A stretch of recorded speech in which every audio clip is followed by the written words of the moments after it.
Bismillahirrahmanirrahim. Assalamualaikum warahmatullahi wabarakatuh. Nawaiنا التعلم والتعليم والتذكر والتذكير والنفع والانتفاع والإفادة والاستفادة والحث على التمسك بكتاب الله تعالى وسنة رسوله صلى الله عليه وسلم والدعاء إلى الهدى والدلالة على الخير ابتغاء وجه الله ومرضاته وقربه وثوابه سبحانه وتعالى.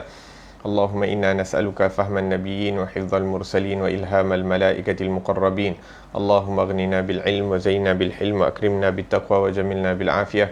اللهم أخرجنا من ظلمات الوهم وأكرمنا بنور الفهم. سبحانك لا علم لنا إلا ما علمتنا إنك أنت العليم الحكيم. رب اشرح لي صدري ويسر لي أمري واحلل عقدة من لساني يفقه قولي وسدد لساني واهد قلبي بحق سيدنا محمد صلى الله عليه وسلم.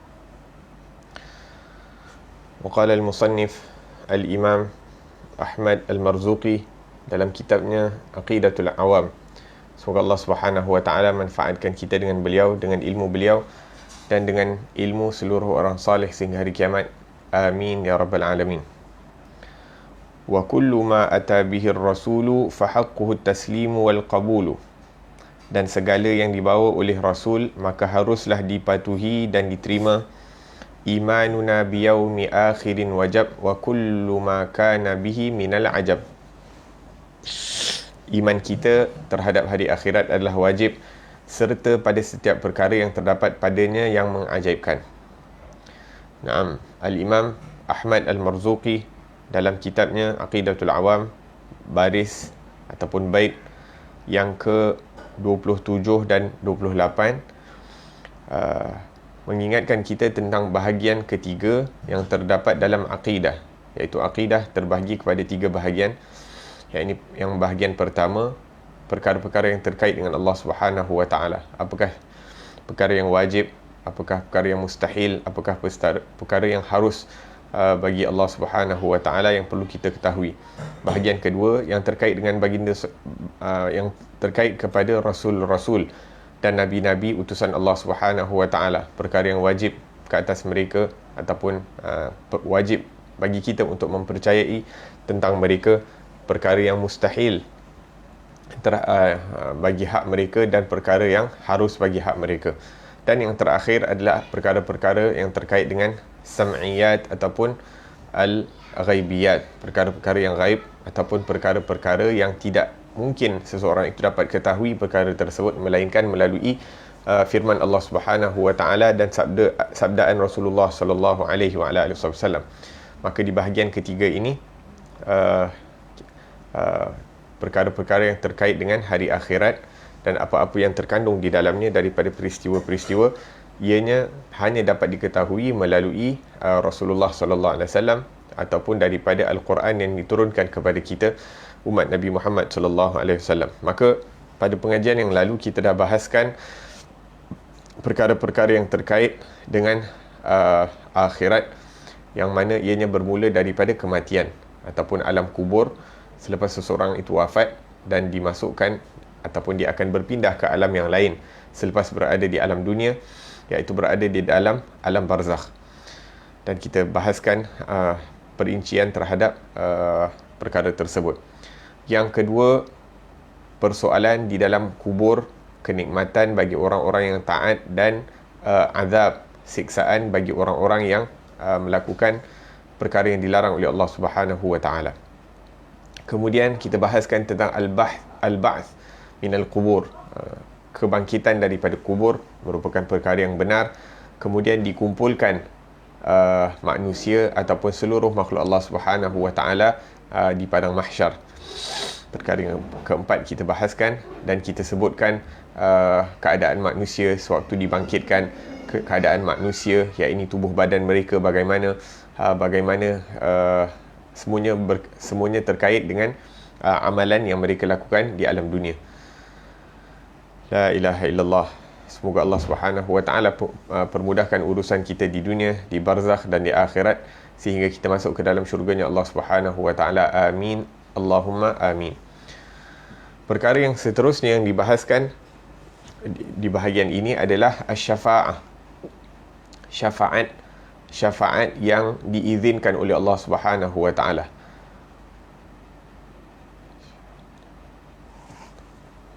Syafaat-syafaat yang diizinkan oleh Allah Subhanahu wa taala. La ta'khudhu الذي يشفع عنده إلا بإذنه وما بين أيديهم وخلفهم ولا يحيطون بشيء من علمه إلا بما شاء. Al-syafa'atul uzma, syafaat yang pertama ataupun syafaat yang paling besar adalah syafaat Nabi sallallahu alaihi wasallam agar supaya dipercepatkan hari kiamat ataupun dipercepatkan penghisaban. Ya, ini sewaktu sebelum nak tunggu bermulanya hisab, maka manusia semua berada dalam ketakutan. Maka fi faslil qada' li irahatil khalq min hawlil mawqif wal masyaqqatih. Jadi sewaktu mereka tunggu di padang mahsyar, semuanya berada dalam keadaan ketakutan, semua berada dalam kesusahan, semua berada di dalam keadaan tidak tahu apa yang perlu akan berlaku, apa yang perlu mereka lakukan dan sebagainya. Wa hiya mukhtassatun bihi sallallahu alaihi wasallam. Maka seperti yang disebutkan dalam hadis asy-syafa'ah, ya, ini manusia semua dalam keadaan ketakutan, dalam keadaan yang tidak tentu hala. Mereka semua mendatangi kepada Nabi Adam alaihissalam. Kemudian Nabi Adam mengatakan bahawa nafsi, ya, ini aku sibuk dengan diri aku, kamu sibuk diri kamu dengan diri kamu, dengan keadaan dengan diri kamu sendiri. Idhabu ila ghairi, pergilah ke orang lain untuk mendapatkan pertolongan. Maka kesemua berpindah ataupun pergi menuju kepada Abul Bashar Al-Thani, iaitu Nabi Nuh alaihi salam, bapa kemanusiaan yang kedua. Ini bapa manusia yang pertama adalah Nabi Adam, kemudian adalah Nabi Nuh. Dan kemudian Nabi Nuh pun mengatakan perkara yang sama, nafsi idhabu ila ghairi, pergilah ke tempat lain. Kemudian mereka berjumpa dengan Nabi Ibrahim alaihissalam, pun sama juga jawapan yang diberikan. Nabi Ibrahim mengatakan bahawa nafsi idhabu ila ghairi, aku sibuk dengan diri aku takut keadaan aku tak tahu apa yang akan berlaku, maka kamu pergilah kepada selain aku, mintalah pertolongan daripada selain aku. Kemudian mereka berjumpa dengan Nabi Musa, kemudian berjumpa dengan Nabi Isa, sehingga akhirnya mereka bertemu dengan Nabi Muhammad sallallahu alaihi wasallam, dan baginda sallallahu alaihi wasallam mengatakan bahawa ana laha, akulah orangnya yang dapat memberikan pertolongan, yang dapat membuat permintaan kepada Allah Subhanahu wa taala agar dipercepatkan perkara tersebut. La ilaha illallah. Dan kita mendapat kemuliaan ini dengan menjadi umat Nabi Muhammad sallallahu alaihi wasallam. Wa hadhihi minal maqamil mahmud alladhi wa'ada bihi sallallahu alaihi wasallam fi qawlihi ta'ala. Dan ini merupakan salah satu daripada janji yang telah diberikan oleh Allah Subhanahu wa taala di dalam ayat Al-Quran. Wa minal laili fatahajjad bihi nafilatan lak asa an yab'atsaka rabbuka maqaman mahmuda. Dan daripada sebahagian malam ataupun di bahagian malam hendaklah kamu bertahajud, ataupun sebahagian daripada malam hendaklah kamu bertahajud sebagai satu nafil, dan dengan harapan agar Allah Subhanahu wa taala akan bangkitkan kamu dan diletakkan kamu di tempat yang mulia, iaitu Nabi Muhammad sallallahu alaihi wasallam. Itu merupakan syafaat yang paling agung, syafaat yang paling besar, iaitu agar supaya dipercepatkan penghisapan di hari kiamat. Kemudian selepas daripada syafaat yang terbesar ini, maka terdapat syafaat-syafaat yang secondary, yang lebih kecil daripadanya. Antaranya adalah idkhalu qaumil jannah bighairi hisab. La ilaha illallah. Syafaat yang kedua adalah untuk memasukkan sebahagian manusia, sebahagian golongan ke dalam syurga tanpa diperhitungkan oleh Allah Subhanahu wa taala. Ini mereka dapat masuk syurga tanpa dikira pun amalan mereka. Ini special pass VIP. Ini sama ada tak dikira amalan baik mereka, tak dikira amalan buruk mereka, tapi sebab mereka dipilih dapat special pass, maka diorang akan dapat masuk ke dalam syurganya Allah Subhanahu wa taala tanpa perhitungan, tanpa penghisaban. Dan ini juga merupakan syafaat yang diberikan kepada Nabi Muhammad sallallahu alaihi wasallam. Ini diberikan, Nabi boleh pilih siapa-siapa dia nak berikan VIP pass ini. Kemudian syafaat yang seterusnya, syafa'atuhu sallallahu alaihi wasallam fi ziyadati darajat, wa jawwaza an-Nawawi rahimahullah ikhtisasaha bihi sallallahu alaihi wasallam. Syafaat yang seterusnya adalah untuk meningkatkan darjat seseorang di dalam syurga, untuk meninggikan syafaat seseorang di dalam syurga. Dan sebahagian daripada ulama, antaranya Imam Nawawi, mengatakan ini juga khusus buat Nabi Muhammad sallallahu alaihi wasallam. Ini pengkhususan untuk memberi syafaat, kebanyakannya ini diberikan kepada Nabi Muhammad sallallahu alaihi wa ala alihi wasallam. Sungguh beruntung kita menjadi umat Nabi yang diberikan banyak kelebihan oleh Allah Subhanahu wa taala. Bukan hanya kelebihan di akhirat, bahkan kelebihan yang Allah Subhanahu wa taala berikan daripada awal kejadiannya sehinggalah bila-bila. Kemudian syafaat yang seterusnya adalah syafa'atu fi man istahaqqa dukhulun nar alla yadkhulaha. Qala al-Iyad wa laysat mukhtassatun bihi sallallahu alaihi wasallam wa taraddada an-Nawawi ay li'annahu lam yarid tasrihuhu bidzalik. Syafaat yang seterusnya adalah dapat memberikan syafaat kepada orang yang ini dapat mengeluarkan orang yang telah wajib untuk masuk neraka agar supaya dia tak masuk neraka ataupun dikeluarkan daripada neraka. Dan ini kita bahaskan di antara mereka-mereka yang diberikan syafaat ini adalah seorang hafiz Al-Quran, seorang yang menghafal Al-Quran, beramal dengan isi kandungan Al-Quran, menunaikan hak-hak Al-Quran, tidak meletakkan Al-Quran ini di tempat yang tidak sepatutnya. Yang ini menunaikan segala hak, mengagungkan Al-Quran, memuliakan Al-Quran dengan membacanya, dengan beramal dengannya, dengan menjaga kemuliaan Al-Quran. Maka orang-orang seperti ini, hafiz Al-Quran seperti ini, mereka akan dapat memberi syafaat kepada 10 ahli keluarga mereka yang telah wajib, telah ditetapkan oleh Allah Subhanahu wa taala untuk masuk api neraka. Maka hafiz Al-Quran ini dapat mengeluarkan mereka daripada Al-Quran, daripada neraka Jahannam. Begitu juga disebutkan bahawa orang yang mati syahid, orang yang meninggal syahid, mereka juga dapat memberi syafaat kepada 70 ahli keluarga mereka yang telah wajib untuk masuk api neraka. Maka ada riwayat-riwayat yang mengatakan bahawa ada beberapa golongan yang diizinkan oleh Allah Subhanahu wa taala untuk keluarkan mereka ini daripada api neraka. Kita membahaskan daripada baris yang ke-27 dan 28 daripada kitab Aqidatul Awam yang terkait dengan perbahasan hari akhirat. La ilaha illallah. Kemudian syafaat yang ke-5. Syafaat yang ke-5 disebutkan di sini bahawa syafa'ah fi ikhraji qaumin minan nar wa yusyarikuhu sallallahu alaihi wasallam fiha al-anbiya was-salihun minal mu'minin. Qala sallallahu alaihi wasallam yashfa'u yawmal qiyamah thalathatun al-anbiya wal ulama wasyuhada. Okey, tadi yang keempat tadi, syafaat, kita memberi syafaat ataupun diberikan syafaat kepada orang yang patutnya masuk neraka agar supaya dia tidak masuk neraka. Tadi yang keempat tadi, dia patut masuk neraka, tapi disebabkan dia diberikan syafaat, maka dia tidak perlu untuk masuk neraka daripada awal. Maka dia terselamat daripada masuk api neraka.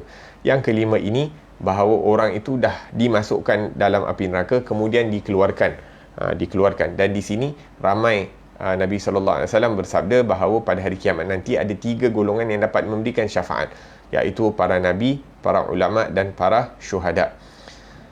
La ilaha illallah. Itu perkara-perkara yang terkait dengan syafaat. Kemudian penghisapan dan pembalasan, qisas.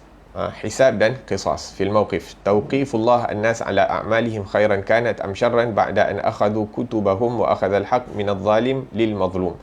Yani Allah Subhanahu wa taala memeriksa, mengira, menghitung daripada amal-amalan manusia. Faman ya'mal mithqala dharratin khairan yarah wa man ya'mal mithqala dharratin syarran yarah. Maka diperhitung setiap daripada amalan-amalan manusia dan diqisas, iaitu dibalas balik. Iaitu kalau A ada buat salah dekat B, maka dia akan membalas, dibalas balik di situ juga, ataupun diambil daripada kebaikan B dan diberikan kepada A. Kalau B tak ada amalan baik, maka diberikan daripada, diambil daripada dosa A dan diberikan kepada B. Ba'da'an akhadhu kutubahum. Dan hisab ini adalah selepas mereka diberikan buku catatan mereka ataupun buku catatan amalan mereka, sama ada diberikan pada tangan kanan ataupun tangan kiri. Allah Subhanahu wa taala berfirman, wa nukhriju lahu yaumal qiyamati kitaban yalqahu mansyura. Pada hari kiamat kami akan mengeluarkan kitab mereka itu dan akan disebarkan, iaitu dibuka dengan luas buku catatan mereka. Iqra' kitabak, dan akan dikatakan kepada mereka, hendaklah kamu membaca daripada buku catatan amalan kamu. Kafa bi nafsika al-yawma 'alaika hasiba. Cukup diri kamu sendiri sebagai saksi atas apa yang telah kamu lakukan di alam dunia. La ilaha illallah. Ini diri kita sendiri ini sudah cukup mengetahui tentang keadaan kita. Maka apabila seseorang itu mengetahui keadaan dia, maka dia tidak akan berbangga, dia tidak akan rasa gembira apabila orang puji daripada keadaan zahir yang orang nampak. Kerana apa? Kerana dia lebih tahu keadaan diri dia sendiri, dia lebih tahu keadaan hati dia sendiri. La ilaha illallah. Maka orang yang berjaya di akhirat adalah orang yang sentiasa bermuhasabah, sentiasa menghitung, introspeksi akan diri mereka sendiri, yakni perkataan mereka, perbuatan mereka, niat mereka dan sebagainya. Apa amalan baik yang telah mereka tertinggal, apa daripada amalan yang dilarang oleh Allah Subhanahu Wa Taala yang mereka telah terlanjur dalam melakukan. Maka mereka sentiasa introspeksi diri mereka dan beristighfar dan bertaubat atas segala kekurangan yang berlaku daripada mereka. Dan Allah Subhanahu Wa Taala berfirman, fa amma man utiya kitabahu bi yaminih. Adapun mereka-mereka yang diberikan buku catatan dari tangan kanan, fasawfa yuhasabu hisaban yasira.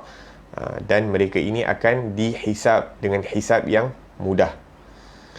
La ilaha illallah. Akan tetapi dikatakan bahawa tak ada hisab yang mudah, hatta jikalau ianya dipersoal dengan soalan yang senang, yakni adakah kamu lakukan ini, adakah kamu lakukan, tu maksudnya soalan yang mudah. Tapi tu pun kita still kena tunggu.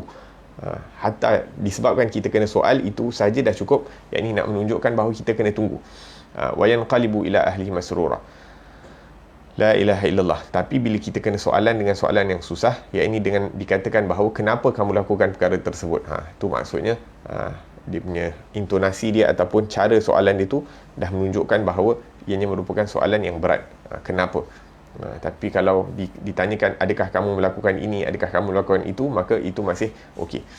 Nabi SAW bersabda, ma minkum min rajulin illa sayukallimuhu rabbuhu laysa bainahu wa bainahu tarjuman.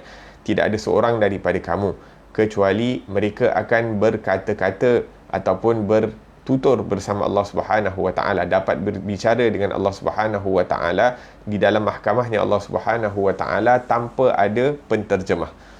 Yang satu hari kita akan berdiri di hadapan Allah Subhanahu Wa Taala dan kita akan dipersoalkan atas setiap amalan kita, akan diperlihatkan segala bukti-bukti yang menunjukkan bahawa kita telah melakukan, sama ada amalan baik ataupun amalan buruk. Maka pada waktu itu kita tidak ada tempat lagi untuk nak berselindung, kita tidak ada lagi waktu untuk nak berdalih, ataupun kita tak ada lagi alasan untuk nak mengatakan tidak lakukan ataupun terlupa ataupun dan sebagainya. La ilaha illallah. Dan kalau boleh, daripada sekarang kita usahakan bahawa setiap kali kita berdiri di hadapan Allah Subhanahu Wa Taala dalam salat, kita merasakan bahawa ini merupakan persiapan untuk kita berdiri di hadapan Allah Subhanahu Wa Taala satu hari nanti di hari akhirat. Yakni di dunia ini apabila kita berdiri di hadapan Allah Subhanahu Wa Taala, kita cuba didik diri kita, kita cuba hadirkan perasaan yakni kita sedang berdiri di hadapan Allah Subhanahu Wa Taala, dan satu hari memang betul kita akan berdiri di hadapan Allah Subhanahu Wa Taala pada hari kiamat.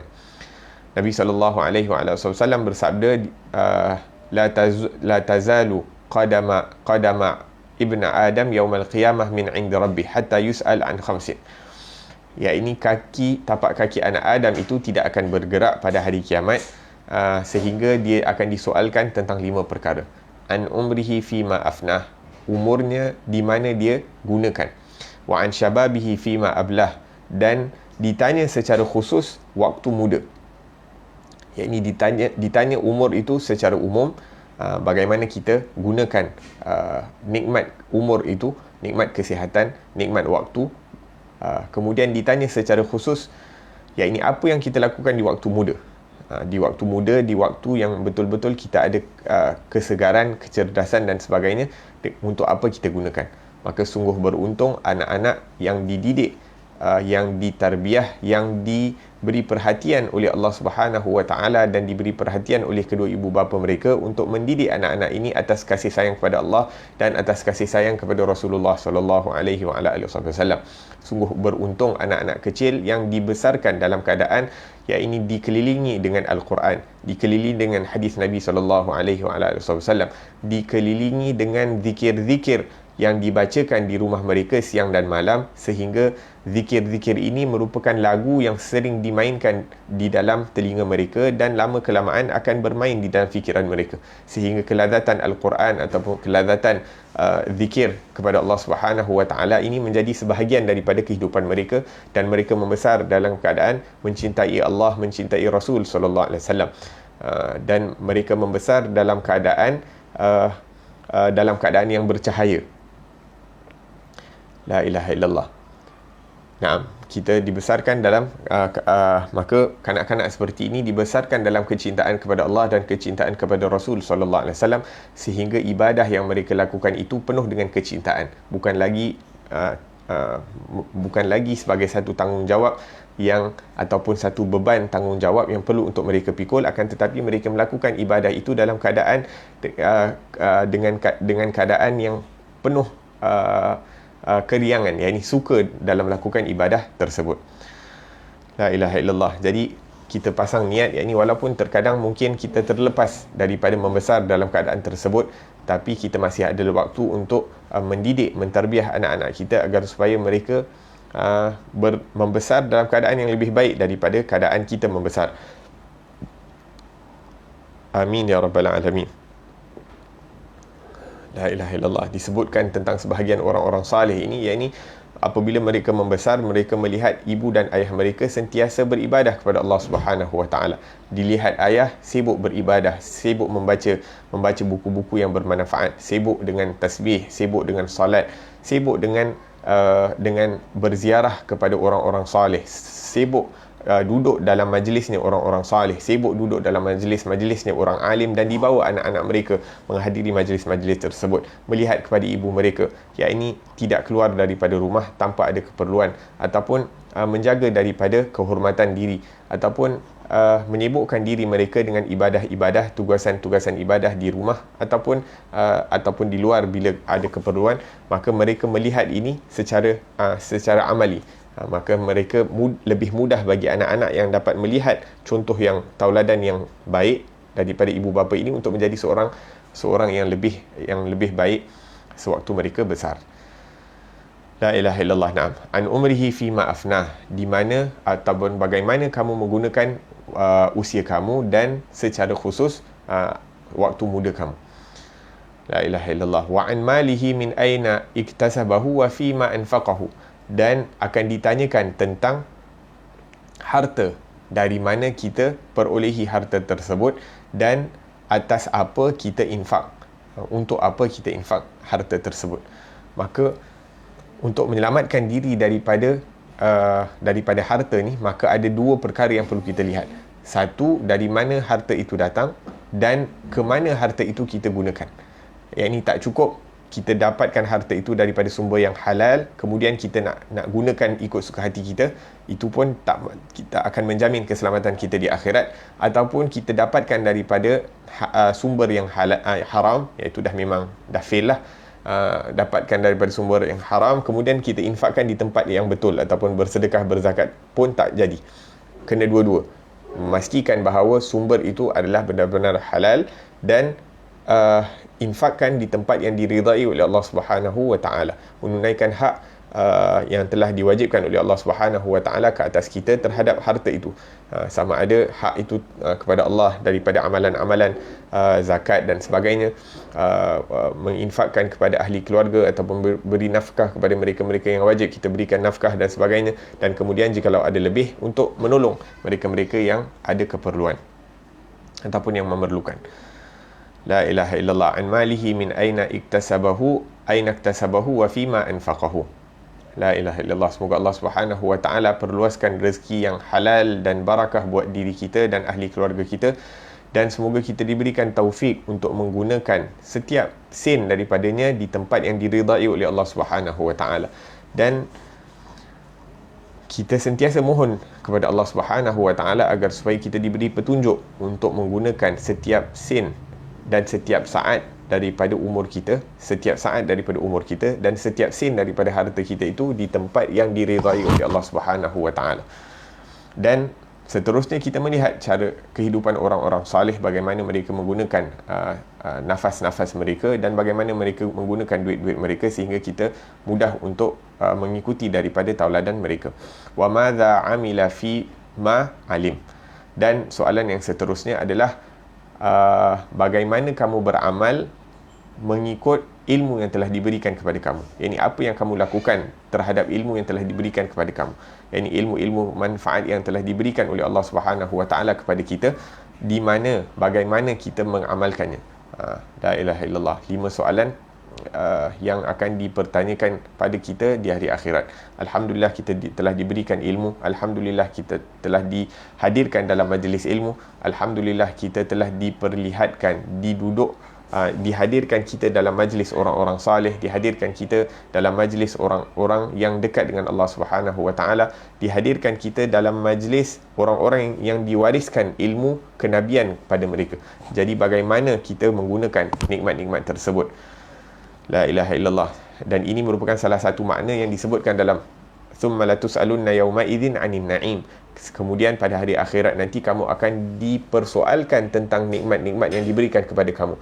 Dan antara nikmat yang disebutkan dalam ayat ini adalah Sayyidina Abu Bakar As-Siddiq dan Sayyidina Umar Al-Khattab, sewaktu mereka dapat makan bersama Rasulullah sallallahu alaihi wasallam, itu merupakan satu nikmat yang besar. Yang ini dapat makan merupakan nikmat, tapi nikmat yang lebih besar adalah dapat makan bersama Rasulullah sallallahu alaihi wasallam.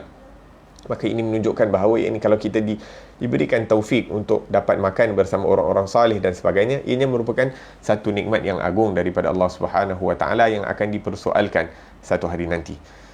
La ilaha illallah. Wa qala sallallahu alaihi wasallam la tu'addunna al-huquqa ila ahliha hatta yuqada lisyatil jalha anisyatil qarna. Kamu pasti akan mengembalikan hak-hak kepada tuannya, kepada tuan empunya hak, sehinggakan kambing yang bertanduk itu, jika dia menanduk tanpa hak kepada kambing yang tidak bertanduk di dunia, maka di akhirat nanti yang tidak bertanduk di dunia itu akan diberikan tanduk dan akan menanduk kepada kambing yang menanduknya di dunia. Betapa adilnya mahkamah Allah Subhanahu Wa Taala, hatta binatang dengan binatang akan diberikan qisas, apatah lagi manusia dengan binatang, apatah lagi manusia dengan manusia, apatah lagi manusia dengan orang-orang yang beriman kepada Allah Subhanahu Wa Taala, yakni orang kafir yang melakukan kezaliman ke atas orang yang beriman, apatah lagi orang-orang yang beriman kalau mereka melakukan kesalahan antara satu dengan yang lain dan tidak dimaafkan di dunia. Ataupun apatah lagi orang-orang yang beriman melakukan kesalahan kepada orang yang lebih tinggi iman mereka ataupun lebih salih keadaan mereka, lebih dekat dengan Allah Subhanahu Wa Taala.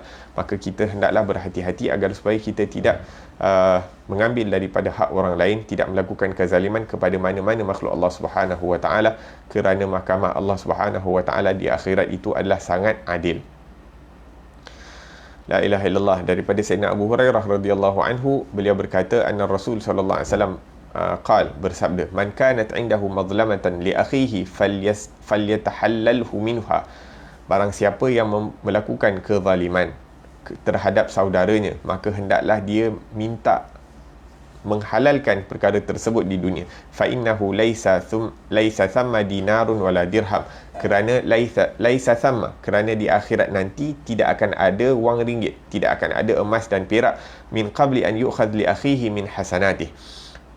Maka apabila tak ada emas dan perak, maka akan diambil daripada amal perbuatan mereka. Fa illam yakun lahu hasanah, dan kalau dia tidak mempunyai hasanah yang cukup, ukhidha min sayyiati akhihi faturihat alaih. Apabila dia tidak ada amalan yang cukup, amalan baik yang cukup untuk diberikan kepada saudaranya yang dia zalimi, maka akan diambil daripada dosa-dosa orang yang dia zalimi tersebut dan akan diberikan ataupun diletakkan kepada diri orang tersebut. La ilaha illallah. Naam. Dan dikatakan bahawa Allahumma salli ala Muhammad, katalah sebagai contoh, kita terambil duit orang RM10, sebagai contoh saja, kita terambil duit orang RM10, kemudian dia tidak menghalalkannya, maka dikatakan di akhirat nanti akan diambil daripada amalan fardu kita sebanyak 60 ataupun 70 daripada amalan fardu yang diterima, kemudian diberikan kepada orang tersebut. Kerana apa? Kerana hanya RM10 yang tidak dihalalkan. Apatah lagi bilangan yang lebih banyak daripada itu. Maka kita jangan ambil ringan terhadap hak-hak manusia. Jangan kita mengambil ringan. Biar kita rugi, asalkan kita selamat di akhirat. Biar kita rugi di dunia, jangan sampai kita rugi di akhirat kelak, kerana kerugian di akhirat ini merupakan kerugian yang tiada penghujungnya.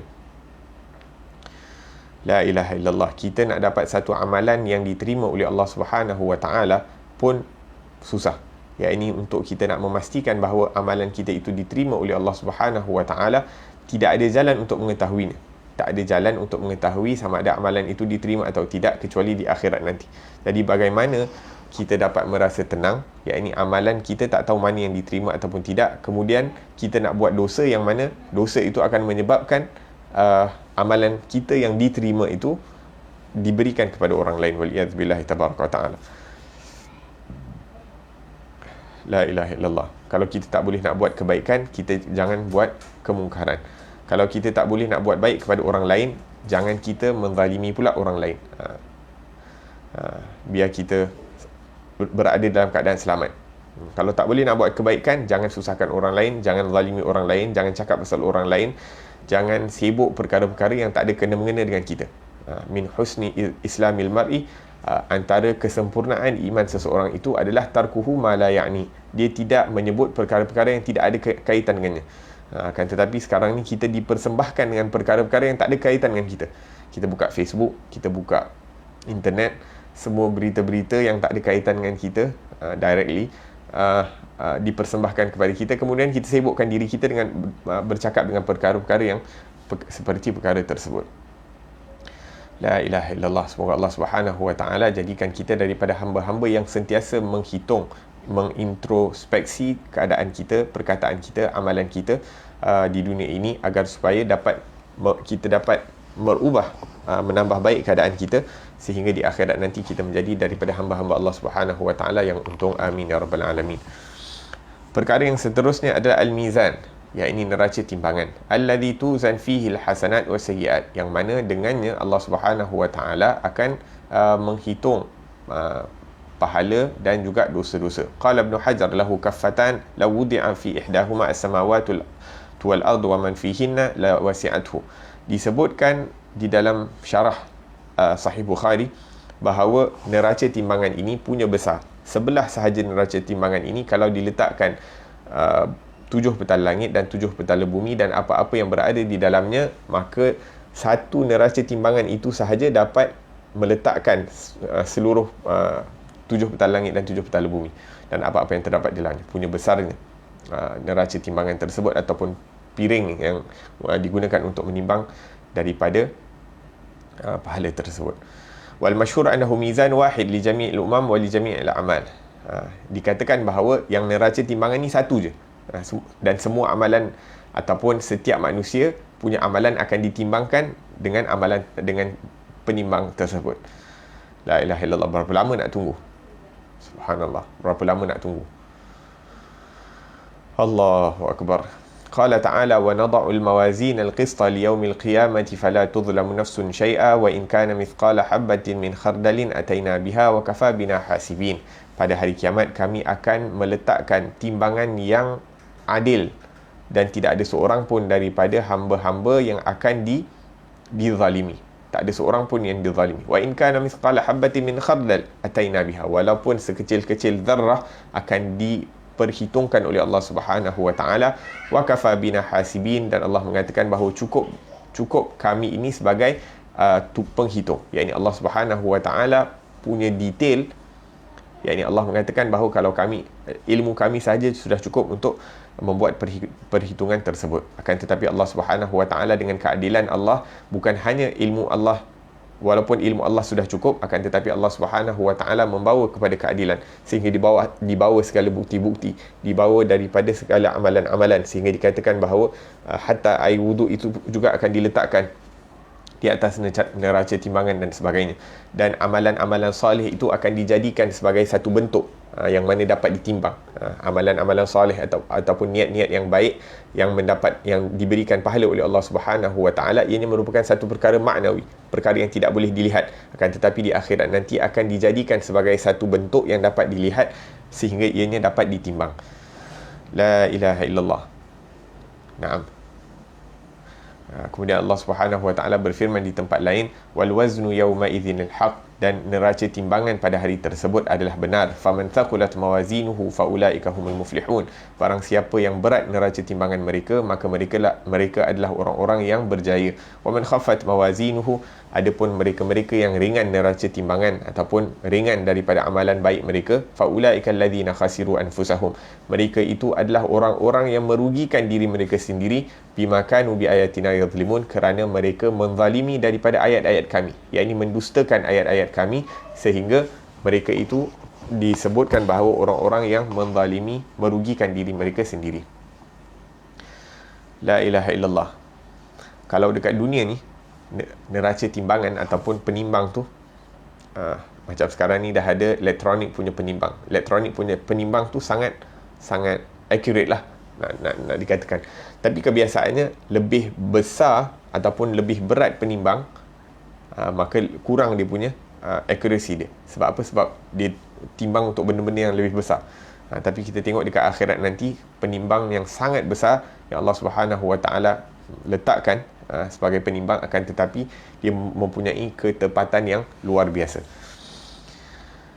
La ilaha illallah. Fala tuzlamu nafsun syai'a, sehingga tidak ada seorang pun yang akan dizalimi di mahkamahnya Allah Subhanahu Wa Taala.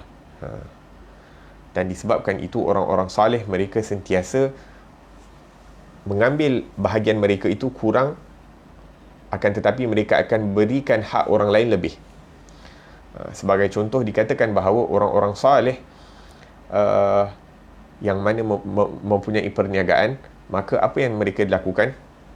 Sebagai contoh, kalau mereka beli beras, yakni daripada wholesale, for example, sebagai contoh, yakni katalah mereka beli 100 kilo beras, yakni untuk dijual dekat kedai mereka, maka apabila mereka beli 100 kilo beras, mereka hanya ambil katalah 95 ataupun 98 kilo ambil. Maksudnya bayar harga sama, tapi mereka ambil kurang.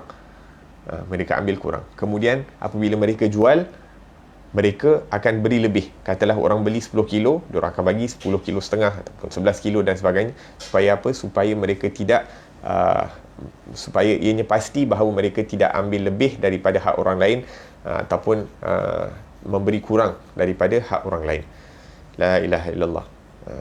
Sebab apa? Sebab mereka ini dah ditarbiah hati mereka ataupun fikiran, penglihatan mereka itu jauh. Mereka melihat kepada negeri akhirat dan bukan hanya melihat daripada perkara-perkara dunia. Kemudian disebutkan di sini, yakni al-mizan, tempat ditimbang neraca ini adalah selepas diperhitungkan amalan-amalan. Mula dibuka buku catatan, kemudian dihitung, kemudian ditimbang. Li'anna al-wazn lil jaza'. Kemudian disebutkan di sini, wasahih anal a'mal allati hiya tuzan. Dikatakan bahawa yang ditimbang itu adalah amalan-amalan yang telah ditukar menjadi sesuatu bentuk untuk ditimbang. Ada yang mengatakan bahawa yang ditimbang itu adalah as-suhuf, buku catatan. Ada yang mengatakan bahawa yang ditimbang itu adalah manusia itu sendiri. Naam. La ilaha illallah. An Abi Hurairah an Abi Darda radhiyallahu anhu qala an Nabi sallallahu alaihi wasallam qala ma min syai'in athqalu fil mizan min husnul khuluq. Naam. Dan diriwayatkan daripada Sayyidina Abu Darda radhiyallahu anhu bahawa Rasulullah sallallahu alaihi wasallam mengatakan, bersabda, bahawa tidak ada perkara yang lebih berat yang ditimbang di atas neraca timbangan melainkan daripada akhlak yang mulia. La ilaha illallah. Tidak ada perkara yang lebih berat di atas timbangannya Allah Subhanahu Wa Taala daripada husnul khuluq. Dan apa itu akhlak yang mulia? Disebutkan dalam hadis lain bahawa akhlak yang mulia itu adalah Allahumma salli ala Muhammad. Husnul khuluq, memaafkan orang-orang yang menzalimi kamu. Akhlak yang mulia itu memaafkan orang-orang yang menzalimi kamu. Kemudian memberi kepada orang-orang yang tidak memberi kepada kamu, ataupun memberi kepada orang-orang yang menghalang pemberian kepada kamu, menjadi asbab. Dan juga yang ini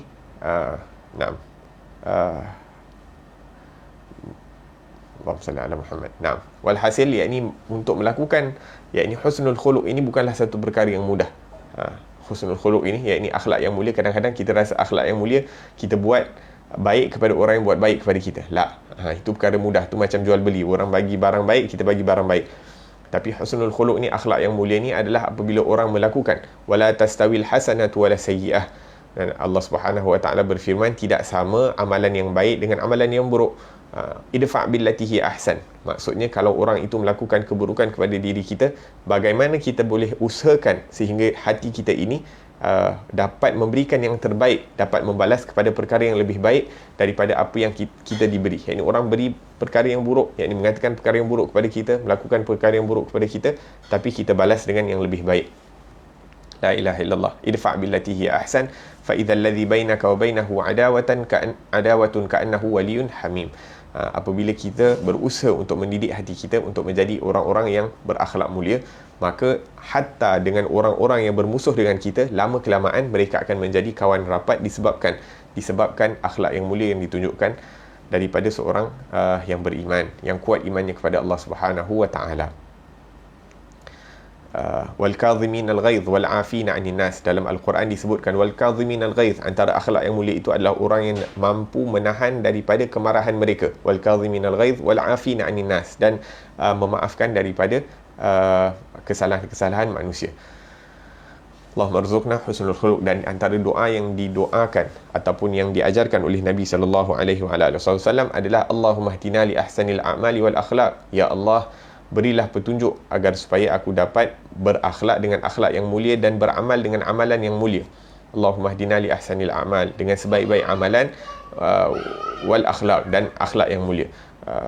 La yahdi li ahsaniha illa ant, dan tidak ada orang yang dapat memberikan akhlak yang mulia, memberi petunjuk kepada seseorang untuk berakhlak dengan akhlak yang mulia kecuali kamu, ya Allah.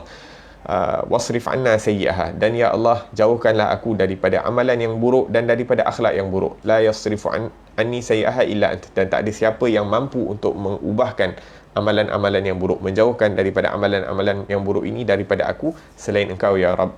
Maka kita hari-hari doa, kita memohon kepada Allah Subhanahu wa taala, kita merayu kepada Allah Subhanahu wa taala agar diberikan akhlak yang mulia, agar diberikan lidah yang mana bertutur dengan perkara yang lebih baik, diberikan kita perbuatan amalan-amalan yang dapat melakukan amalan yang terbaik di sisi Allah Subhanahu wa taala, diberikan kita muamalah, yakni kita dapat bermuamalah dengan manusia ini dengan cara yang dikehendaki oleh Allah Subhanahu wa taala, yang ditunjukkan oleh Rasulullah sallallahu alaihi wasallam.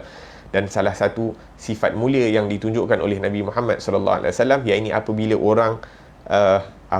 orang melakukan kezaliman, orang melakukan kesalahan, lebih santun sifat Nabi sallallahu alaihi wasallam, lebih Nabi menyingkapi perkara-perkara yang buruk itu dengan yang lebih mulia. Kita baca dalam sirahnya Rasulullah sallallahu alaihi wasallam, apabila seorang Yahudi ingin menguji sifat-sifat mulia yang ada pada nabi-nabi yang tertulis di dalam kitab mereka, yakni apabila orang Yahudi ni datang minta hutang. Orang Yahudi ni datang minta hutang walaupun hutang itu belum lagi berakhir, waktu yang diberikan itu belum berakhir lagi, belum due date lah, belum sampai due date. Maka orang Yahudi ni datang dengan mengatakan, wahai Muhammad, dia mula caci dulu, wahai Muhammad, kamu ni dengan keluarga kamu semua sama, yakni tak pernah bayar hutang on time. Itu dah satu kesalahan. Maksudnya dah sakitkan hati Rasulullah sallallahu alaihi wasallam. Kemudian dia kata pula, lepas tu dia grab, yakni dia pegang Rasulullah dekat leher sehingga ihmarat wajhuhu, sehingga merah wajahnya Rasulullah sallallahu alaihi wasallam disebabkan dia pegang dengan keadaan yang kuat, sehingga merah wajahnya Rasulullah sallallahu alaihi wasallam. Akan tetapi Nabi sallallahu alaihi wasallam tidak membalas, bahkan menunjukkan akhlak yang mulia, sehingga orang Yahudi tadi membenarkan sifat santunnya para nabi, sehingga dia masuk kepada agama Islam. Dan antara perkara yang paling agung yang ditunjukkan oleh Rasulullah sallallahu alaihi wasallam apabila Nabi dapat conquer kota Makkah, dapat mendapat kemenangan ke atas kota Makkah, maka orang-orang yang menzalimi Rasulullah, orang-orang yang ini menyebabkan ramai daripada ahli keluarganya Rasulullah sallallahu alaihi wasallam terbunuh. Banyak yang menyebabkan daripada sahabat-sahabat Nabi sallallahu alaihi wasallam terbunuh. Mereka mengambil daripada harta-hartanya sahabat Rasulullah sallallahu alaihi wasallam. Akan tetapi apabila Nabi mempunyai kuasa untuk membalas daripada perbuatan mereka, walaupun ianya dibenarkan dalam Islam mengikut kadar kezaliman yang mereka lakukan, akan tetapi Nabi mengatakan idhabu fa antumut talaqa, pergilah, sesungguhnya semua kamu adalah aku merdekakan, yakni aku tidak akan membalas daripada perbuatan kamu. Maka ini satu perkara yang kita perlu usaha selagi mana nyawa di kandung badan, bagaimana kita berusaha sebaik mungkin untuk memperbaiki akhlak kita kerana Allah Subhanahu wa taala. Kita memperbaiki akhlak kita agar kita diridai oleh Allah Subhanahu wa taala. Kita memperbaiki akhlak kita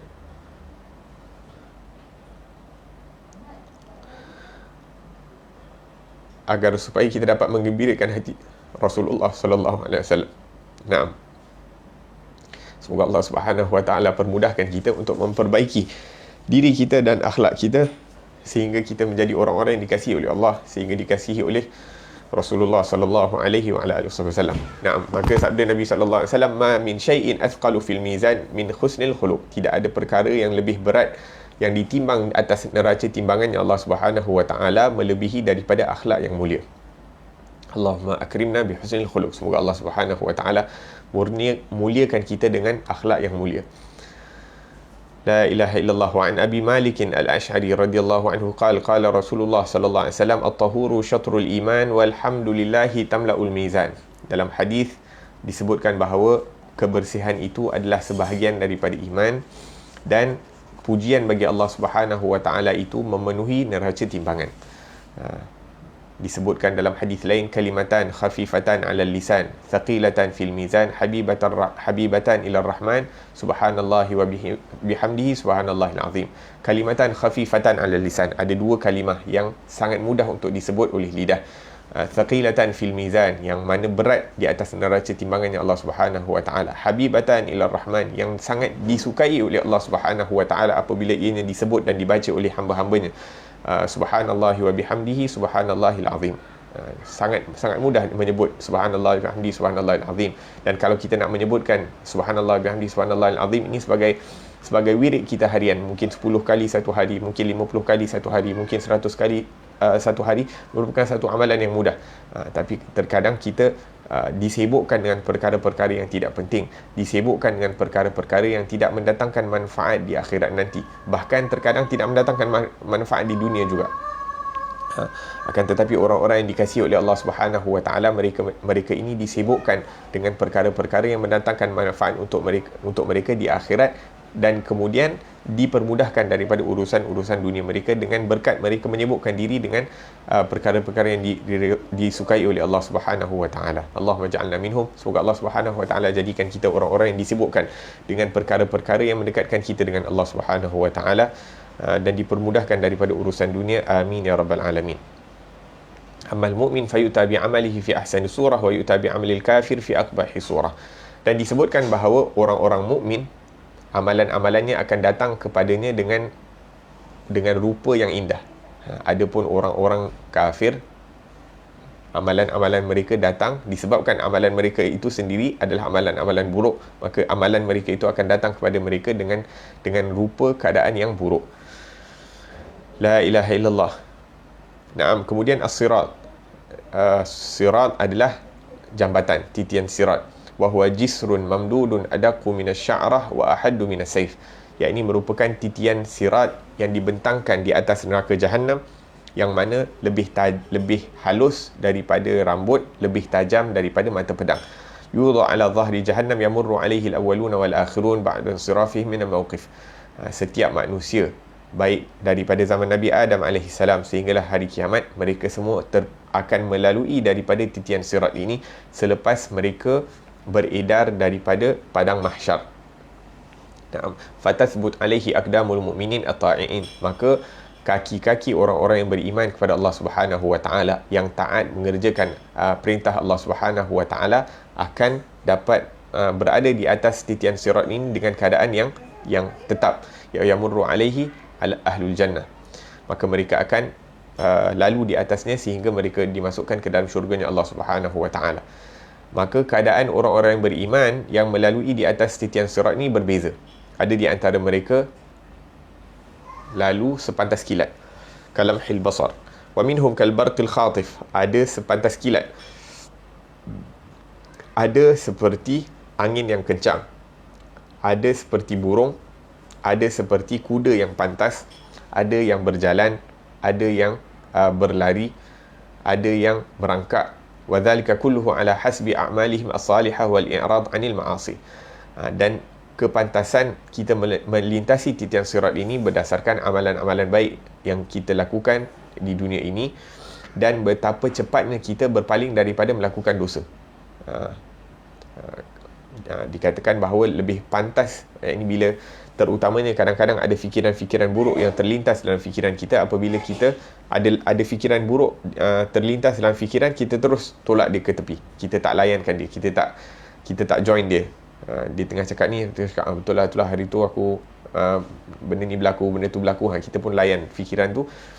Lebih lama kita layan, waliyadzubillah, lebih akan menjadikan kita lintas dengan keadaan yang lambat. Fakullu man kana asra' i'radan 'anil ma'asi id marrat 'ala khatiri kana asra' mururan wa minhum man takhdashuhul kalalib fayasqut. Ada di antara mereka yang digigit ataupun digigit oleh kambing, oleh anjing-anjing neraka sehingga mereka jatuh. La ilaha illallah, yang ini ditarik oleh anjing-anjing neraka sehingga mereka jatuh ke dalam neraka. Walakin yata'allaq biha fayatadil. Tapi orang-orang yang beriman, terkadang mereka digigit oleh anjing-anjing tersebut, akan tetapi mereka masih lagi boleh bertahan, tak jatuh. Wa yamurru wa yujawizuhu ba'da a'wam. Akan tetapi orang-orang yang lintas dengan keadaan yang perlahan ini, mereka akan melintasi as-sirat itu selepas beberapa tahun, kerana disebutkan bahawa dia punya perjalanan titian sirat ini mengambil masa ataupun jarak dia kurang lebih 3,000 tahun perjalanan. 1,000 tahun mendaki, 1,000 tahun mendata, 1,000 tahun menurun. Maka orang yang slow, lagi slow lah, mengambil masa yang lama. Ada yang selepas 100 tahun baru dapat lintas, ada yang 1,000 tahun, mengikut kepantasan amalan masing-masing. Wa tazillu anhu aqdamul kafirin wal usah minal mu'minin. Adapun kaki-kaki orang-orang kafir, kaki-kaki orang-orang yang berdosa daripada kalangan orang-orang yang beriman, maka mereka akan jatuh masuk ke dalam api nerakanya Allah Subhanahu wa taala. Allah Subhanahu wa taala berfirman, wa in minkum illa wariduha kana ala rabbika hatman maqdiya. Wa in minkum illa wariduha, tidak ada seorang pun daripada kamu kecuali akan melintasi daripada titian sirat, kan ala rabbika hatman maqdiyah. Ini merupakan perkara yang wajib yang telah ditetapkan oleh Allah Subhanahu wa taala, yang telah ditetapkan atas setiap manusia. Tsumma nunajjil ladzina taqaw, kemudian Allah mengatakan bahawa kami akan menyelamatkan orang-orang yang bertakwa, wa nadharudz zalimina fiha jithiyah, kan tetapi kami akan membiarkan orang-orang yang zalim itu jatuh ke dalamnya. Qala Nabi sallallahu alaihi wasallam, wa yudrabu as-siratu baina dhahrani jahannam fa akunu ana wa ummati awwalu man yajuzu wa la yatakallam yawma idzin illa ar-rusul wa da'watu ar-rusul yawma idzin Allahumma sallim sallim wa fi jahannam kalalib mithla shawki as-su'dan ghaira annahu la ya'lam qadra 'idhamiha illa Allah azza wa jalla takhtufu an-nas ala hasbi a'malihim. Disebutkan dalam riwayat Sahih Imam Muslim bahawa Allah Subhanahu wa taala akan bentangkan titian sirat itu di atas neraka Jahannam. Kemudian Nabi mengatakan bahawa aku dan umatku merupakan orang yang pertama yang akan meniti, yang akan melintasi daripada titian sirat tersebut. Tidak ada seorang pun yang akan berani berkata-kata kecuali para rasul, dan perkataan para rasul pada waktu itu, Allahumma sallim sallim, ya Allah selamatkan aku, selamatkan aku. Dan di dalam neraka ataupun di bawah titian sirat itu terdapat anjing-anjing. La ilaha illallah. Tiada siapa yang tahu betapa besarnya anjing tersebut melainkan Allah Subhanahu wa taala. La ilaha illallah. Nah, kemudian yang kesembilan adalah haud, iaitu telaganya Rasulullah sallallahu alaihi wasallam. Ni selepas cerita tentang perkara-perkara yang menakutkan, ni haud Nabi sallallahu alaihi wasallam, perkara-perkara yang menggembirakan. Haud, telaga bagi Nabi Muhammad sallallahu alaihi wasallam. Nabi mengatakan, Nabi bersabda, haudi masiratu syahrin, aku punya telaga besar dia 1 bulan perjalanan. Wa zawayahu sawa'an ma'uhu abyad, ma'uhu abyad minal laban, airnya lebih putih daripada susu. Warihuhu atyab minal misk, dan baunya lebih indah daripada kasturi. Wa kizanuhu akthar min nujumis sama, dan cawan-cawan untuk minum daripada telaga tersebut sebanyak bilangan bintang di langit. Man syariba minhu la yadma'u abada, barang siapa yang minum daripadanya satu minuman, tidak akan haus selama-lamanya. Disebutkan bahawa yang minum, ada yang hilang hausnya disebabkan minum daripada telaganya Rasulullah sallallahu alaihi wasallam.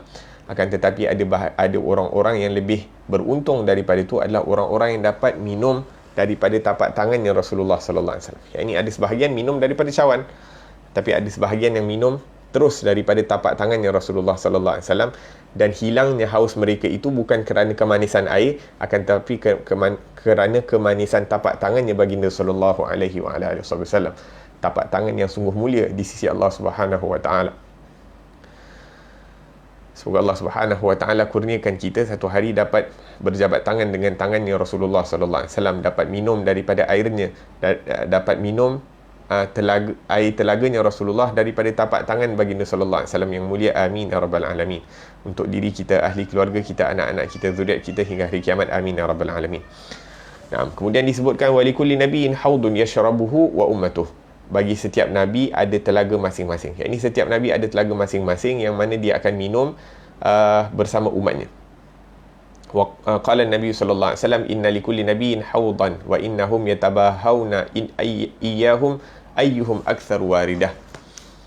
Nah, dan setiap para nabi itu akan berbangga siapa mempunyai umat yang paling ramai pada hari kiamat nanti. Wa arju an akuna aktsaruhum waridah, dan aku berharap umat akulah yang paling ramai yang akan mendatangi haudku, kata Rasulullah sallallahu alaihi wasallam. Maka di sini ada satu isyarah yang diberikan oleh Rasulullah sallallahu alaihi wasallam, iaitu Nabi suka apabila umat dia ramai. Jadi apabila seseorang itu berkahwin, salah satu niat yang perlu dihadirkan sewaktu dia ingin berkahwin adalah agar supaya dia dapat meramaikan umat Nabi sallallahu alaihi wasallam, sehingga Nabi dapat berbangga dengan ramainya umatnya pada hari kiamat. Maka ini merupakan perkara-perkara yang perlu kita ajarkan kepada anak-anak kita, adik-beradik kita, ataupun ahli keluarga kita. Ini apabila mereka ingin berkahwin, maka niat yang mendorong untuk mereka berkahwin itu bukanlah hanya untuk merupakan satu adat ataupun untuk memuaskan nafsu dan sebagainya, akan tetapi niat utama itu adalah untuk menjalankan perintah Allah Subhanahu wa taala, menggembirakan hati Rasulullah sallallahu alaihi wasallam, agar supaya dapat meramaikan umatnya Rasulullah sallallahu alaihi wasallam. Wa hakadha la ilaha illallah. Sehingga dengan itu perkahwinan itu akan diberkati, sehingga dengan itu perkahwinan tersebut akan dipermudahkan oleh Allah Subhanahu wa taala. Nabi sallallahu alaihi wasallam menyebutkan al-mukhtas bihi nabiyuna Muhammad sallallahu alaihi wasallam al-kautsar alladhi yasubbu minhu ma'uhu fi haudhi. Disebutkan bahawa telaga ini berada di luar syurga ataupun di dalam syurga ataupun di depan pintu syurga. Kemudian daripada sungai Kautsar yang diberikan oleh Allah kepada Rasulullah SAW, inna a'tainakal kautsar, air daripada Kautsar itu ada corong, dan corong itu mengalir ke air daripada Kautsar itu akan mengalir ke dalam telaganya Rasulullah sallallahu alaihi wasallam. Fa illam, nah, semoga Allah Subhanahu wa taala izinkan kita untuk minum daripada telaga dan daripada sungainya Rasulullah sallallahu alaihi wasallam. Kemudian Nabi sallallahu alaihi wasallam sebutkan, wa awwalu man yaridu 'alal haudi hum fuqara'il muhajirin, dan orang pertama yang akan minum ataupun mendatangi daripada telaga aku pada hari kiamat adalah orang-orang fakir miskin daripada golongan muhajirin, kama ja'a fil hadis. Nabi sallallahu alaihi wasallam sebutkan dalam hadis, awwalun nas alaihi wurudan sa'aliqal muhajirin, orang pertama yang akan mendatangi daripada telagaku adalah orang-orang fakir daripada muhajirin. Kemudian sahabat-sahabat bertanya, ya Rasulullah, siapakah orang-orang fakir daripada kaum muhajirin? Dia kata apa? Asy'atsatu ru'usahum. Mereka ini yang rambut kusut masai. Nak katakan bahawa mereka ni sibuk dengan Allah Subhanahu Wa Taala, ataupun mereka memang tidak ada kemudahan untuk nak sikat rambut dan sebagainya, sehingga keadaan rambut mereka itu kusut masai. Asyahibatu wujuhahum. Ad-danisatu thiyabuhum. Yang ini baju pun bukan asal boleh lah, maksudnya ikut kemampuan mereka. Ini apa yang mereka mampu. La yaftah lahum as-sudad, pintu tidak dibuka kepada mereka. Yang ini orang tak, yang ini apabila mereka datang ke mana-mana tidak diberikan penghormatan kepada mereka. Wala yankahunal mutanaimat, mereka juga tidak menikahi daripada wanita-wanita yang diingini untuk dinikahi. Yang ini mereka yang ini na'am, alladzina yu'tawna kullalladzi alaihim wala ya'khuduna alladhi lahum. La ilaha illallah. Maka ni merupakan orang-orang yang akan mendatangi daripada orang-orang pertama, orang-orang yang awal yang akan mendatangi daripada telaganya Rasulullah sallallahu alaihi wasallam. Punya Rasulullah memberikan kemuliaan kepada orang-orang yang beriman, akan tetapi iman mereka kuat kepada Allah Subhanahu Wa Taala, yang mana mereka ini diuji di dunia ini. La ilaha illallah. Maka jangan sekali-kali kita pandang rendah kepada orang-orang yang tidak diberikan daripada perkara-perkara dunia, sebab kita tak tahu keadaan mereka di sisi Allah Subhanahu Wa Taala. Kita kena belajar untuk menghormati setiap daripada orang Islam, bahkan setiap daripada makhluk Allah Subhanahu Wa Taala, makhluk ciptaan Allah Subhanahu Wa Taala. Barang siapa yang mencintai Allah, maka dia akan mencintai daripada setiap makhluknya Allah Subhanahu Wa Taala, kainan makan. Yang ni apapun keadaan mereka. Dan kita juga tidak boleh untuk merasakan diri kita lebih mulia dari sesiapa pun, walaupun mungkin diberikan apa kelebihan oleh Allah Subhanahu Wa Taala, diberikan kepandaian, diberikan kelebihan, diberikan kemahiran, kita diberikan dengan daripada agama Islam, diberikan taufik untuk beramal salih dan sebagainya, semuanya datang daripada Allah Subhanahu Wa Taala, maka ianya bukan daripada kita. Maka apa-apa yang kita ada ni, yang perlu kita apa yang kita perlu adalah bersyukur dan iktiraf akan kelemahan dan tidak kemampuan kita untuk melakukan apa-apa melainkan dengan izin daripada Allah Subhanahu Wa Taala.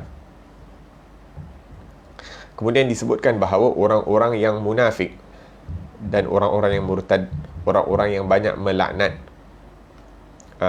orang-orang yang melakukan dosa-dosa besar secara umum, yakni tidak takut, yakni mereka rasa mereka berbangga dengan amalan-amalan melakukan dosa-dosa besar dan sebagainya, dan orang-orang yang meremehkan dosa, mereka ini akan dihalang daripada mendatangi telaganya Rasulullah sallallahu alaihi wasallam. Dan di dalam hadis ini merupakan satu perkara yang penting. Disebutkan bahawa setiap orang yang melakukan dosa besar dan orang-orang yang meremehkan dosa. Ulama mengatakan bahawa melakukan dosa besar itu adalah dosa besar, tapi meremehkan dosa, walaupun ianya bukan dosa besar, itu lebih besar daripada melakukan, ataupun lebih dahsyat daripada melakukan dosa besar. Maka kita tak boleh untuk nak meremehkan apa-apa dosa pun, kerana apa-apa dosa, sekecil mana pun dosa itu, apabila kita hadapkan di hadapan nikmat yang Allah Subhanahu Wa Taala berikan kepada kita, maka setiap dosa itu akan dianggap besar kerana besarnya nikmat yang telah diberikan oleh Allah Subhanahu Wa Taala kepada kita. Mana kita nak letak muka kita kepada zat yang telah memberikan kita, telah mewujudkan kita daripada ketiadaan, telah menjaga kita daripada saat kita masuk dalam rahim ibu sehinggalah kita berada dalam keadaan kita sekarang ni. Kemudian memberikan kita nafas, memberikan kita oksigen, memberikan ini segala nikmat yang Allah Subhanahu Wa Taala berikan ini. Kalau kita nak letak di satu neraca, kemudian kita nak letak dosa yang paling kecil, tak mungkin dosa yang kecil ni akan dianggap kecil setelah nikmat yang telah diberikan daripada Allah Subhanahu Wa Taala. Sebagai contoh, satu orang ni dah tolong kita nak buat satu kesalahan yang kecil pun depan ni kita malu. Kita tak nak apa-apa kesalahan nampak daripada kita, daripada orang yang banyak membantu kita, apatah lagi Allah Subhanahu Wa Taala yang maha melihat, maha mengetahui keadaan hamba-hambanya. La ilaha illallah. Naam. InsyaAllah daripada perbahasan ataupun tentang telaga ini masih ada lagi sedikit yang kita akan sambung pada pengajian yang akan datang. Semoga Allah Subhanahu Wa Taala tambahkan ilmu yang bermanfaat buat kita, jadikan kita daripada hamba-hamba yang banyak memberikan manfaat kepada makhluk Allah Subhanahu Wa Taala yang lain, ditambahkan keimanan kita terhadap hari akhirat, sehingga setiap perkara yang kita lakukan di alam dunia ini kita dapat nampak akan kebaikan dan keburukannya di sisi Allah Subhanahu Wa Taala. Kita akan dapat rasa yakni kehebatan mizannya Allah Subhanahu Wa Taala. Kita dapat merasakan kehebatan syafaat-syafaatnya Allah Subhanahu Wa Taala izinkan kepada Nabi Muhammad sallallahu alaihi wasallam dan kekasih-kekasihnya Allah Subhanahu Wa Taala. Dan semoga Allah Subhanahu Wa Taala kumpulkan kita semua bersama Nabi Muhammad sallallahu alaihi wasallam di akhirat kelak, didekatkan kita dengan baginda sallallahu alaihi wasallam dan dimasukkan kita di dalam syurga Allah Subhanahu Wa Taala bersama baginda sallallahu alaihi wasallam. Amin Allahumma amin. Wa sallallahu ala sayidina Muhammad wa ala alihi wasallam. Walhamdulillahirabbil alamin.